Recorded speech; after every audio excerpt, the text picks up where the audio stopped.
Hello friends, स्वागत है आपका मेरा यूट्यूब चैनल आर्ट अड्डा में। आज हम बात करेंगे विजुअल आर्ट के कुछ शब्दों की जो कई बार हम पता नहीं होता और हम उन्हें समझने में असमर्थ होते हैं। तो आज हम उनके कुछ शब्दों के बारे में बात करेंगे। वैसे तो आप लोगों को पता ही है, तो कुछ आंदोलन होते हैं तो उनकी भी परिभाषा यहाँ पे दी गई है, तो मैं आपको इसके बारे में बताऊँगी।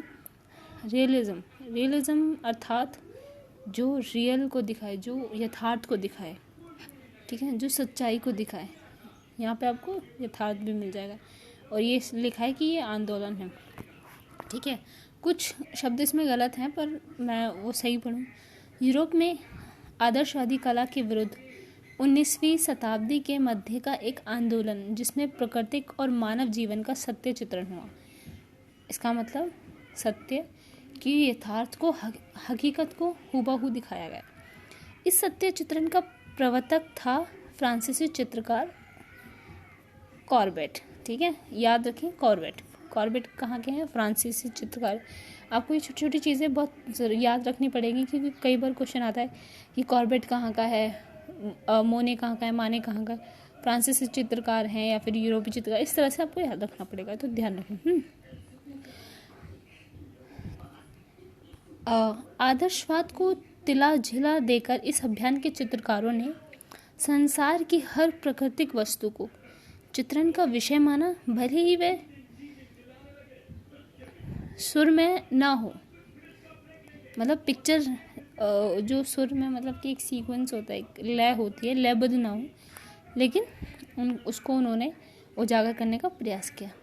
कला के शब्द भंडार में इसे एक अत्यधिक लचीले अर्थों वाली संज्ञा माना गया है।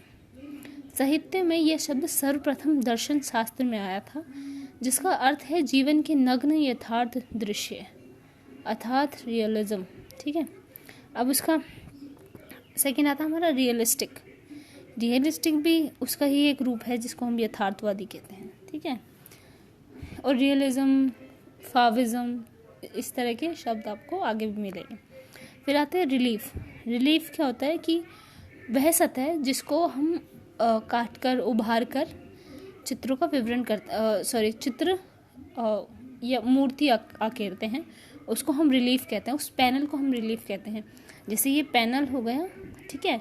अब इसको हमने यहाँ पे अपनी मूर्ति बनाई, अब ये जो पैनल है हमारा, ये रिलीफ कहलाएगा, ठीक है। तो यहाँ पे लिखा है अदृश्य चित्र, उभार मूर्ति, उद्र मूर्ति। दूसरा है हमारा, देखिए अब यहाँ पे रिलीफ का आ गया, तो ये रहा रिलीफ, उभार, क्योंकि क्या है, हम मूर्ति को जब हम उससे औजारों से निकालेंगे तो वो उभार कर ही तो आएगी। इसका परिभाषा दी गई है यहाँ पे, देखते हैं। वे त्रामिक ठोस कृतियाँ जो अपनी रचना माध्यम की सतह से ऊपर होती है या नीचे धसी होती हैं। ये दो प्रकार की होती हैं, उच्च उभार मूर्ति तथा उघोघत मूर्ति, हाई रिलीफ और लो रिलीफ, ठीक है। ये सब आप जानते होंगे, पर एक बार अब आते हैं हमारा रिलीफ कार्विंग का आप जानते हैं। कार्विंग मतलब नक्काशी करना, ठीक है, उसको खुदेर कर निकालना, कार्व, उसको एक सफाई देना एक तरह से। तो अब आते हैं हम रेनेसेंस पे। रेनेसेंस का अर्थ है नवजागरण। सबने इतिहास में भी पढ़ा होगा, अपने स्कूल्स में भी पढ़ा होगा रेनेसेंस का अर्थात रीबर्थ। ये हम सुनते हैं तो ये पता होना ज़रूरी है, किसी का दोबारा से जन्म होना। नवजागरण काल और पुनर्जागरण, हिंदी में पुनर्जागरण बोलते हैं। गलत लिखा है, पुनर्जागरण पे नाव पे ऐसी मात्रा आएगी, ठीक है। यूरोप में 14वीं और 16वीं शताब्दी के मध्य के शास्त्रीय कला के संदर्भ में प्रयुक्त इस काल में सर्वप्रथम इटली के कलाकारों ने प्राचीन ग्रीक कला के आधार पर, क्योंकि जो रेनेसेंस स्टार्ट हुआ था उससे पहले हमारी ग्रीक, रोकोको, बरोक जैसी कला चल रही थी, तो उनके इन्फ्लुएंस से होकर कुछ ऐसे कलाकार आए जिन्होंने अपने अनुसार उनकी स्कल्पचर बनाए, पेंटिंग्स बनाई। हम सबसे फेमस देखते हैं माइकल एंजेलो हैं, और काफ़ी सारे लोग हैं, तो उसके बारे में हम आगे चर्चा करेंगे। तो कहाँ पे थे हम? इस काल में सर्वप्रथम इटली के कलाकारों ने प्राचीन ग्रीक कला को आधार मानकर शुद्ध और यथार्थ चित्रांकन किया। याद रखें, यथार्थ चित्रांकन, रियलिस्टिक चित्रांकन करने का सफल प्रयास किया। इसी काल में विश्व की श्रेष्ठ कलाकृतियों की रचना हुई। बाद में इतिहासकारों ने इन लंबी अवधि को 2 भागों में विभाजित किया। पहला आरंभिक नवजागरण, फिर जिसको हम अर्ली रेनेसेंस बोलते हैं, फिर दूसरा अर्थात तीसरा हाई रेनेसेंस। तो मैं आपको इस बारे में डिटेल में पढ़ाऊंगी कि प्रारंभिक क्या है, अर्ली में कौन कौन से कलाकार हैं, क्या चेंजेस आए, हाई रेनेसां में क्या क्या चेंजेस आए, कौन कौन से कलाकार हैं, उनके बारे में भी हम डिटेल में पढ़ेंगे। अब आते हैं हम रेनेसेंस आर्ट के बारे में।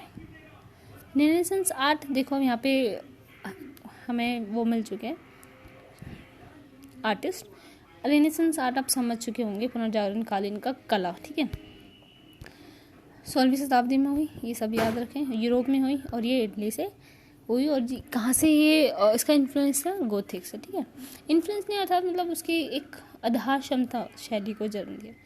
अब उच्च नवजागरण काल में जो लोग थे, जो आर्टिस्ट थे, माइकलोएंजेलो, ठीक है। उसके बाद आते हैं राफेल, लियोनार्डो दा विंची। ये अधिकांश कलाकृति विशेष रूप से उल्लेखनीय है। ये चित्रकार बहुत ही महत्वपूर्ण है, इनके बारे में हम डिटेल में पढ़ेंगे। आइए अब आते हैं रेप्लिका अर्थात प्रतिकृति। रेप्लिका जैसे मैंने बताया था आपको, सेम जैसे हम रिलीफ की बात करते हैं उसी तरह से रेप्लिका भी होती है, ठीक है। तो देख सकते हैं। फिर आते हैं रिप्रेजेंटेंटल आर्ट, ठीक है। रिप्रेजेंटेंटल आर्ट सादृश्य मूलक कला। सादृश्य अर्थात जिसको हम देख सकें, वह कला जो किसी दृष्टिगत वस्तु या विषय को प्रस्तुत करती हो। यह असादृश्य कला नॉन रिप्रेजेंटेटिव आर्ट भी होता है। तो आता है सेकंड रिप्रेजेंटेटिव रियलिज्म, ठीक है। इसके बारे में आप देखिए। अब आते हैं रेस्टोरेशन। रेस्टोरेशन इज मतलब डी तो आप समझ गए होंगे, दोबारा से करना, पुनः स्थापना करना, पुनः जीवित करना, ठीक है। पुनः दोबारा से बनाना, एक तरह से रेस्टोरेशन करना। रेस्टोरेशन शब्द हम कंजर्वेशन में यूज़ करते हैं, लेकिन आप आर्ट के लोग हैं तो आपको पता होना चाहिए what does mean of restoration, ठीक है।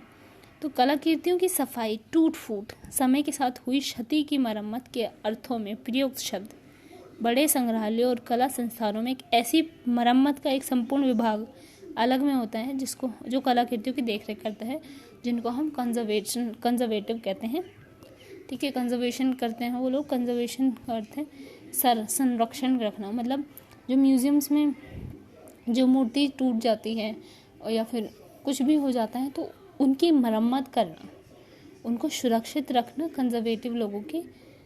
कंजर्वेशन वाला एक डिपार्टमेंट होता है, वह उसकी देखभाल करते हैं, ठीक है।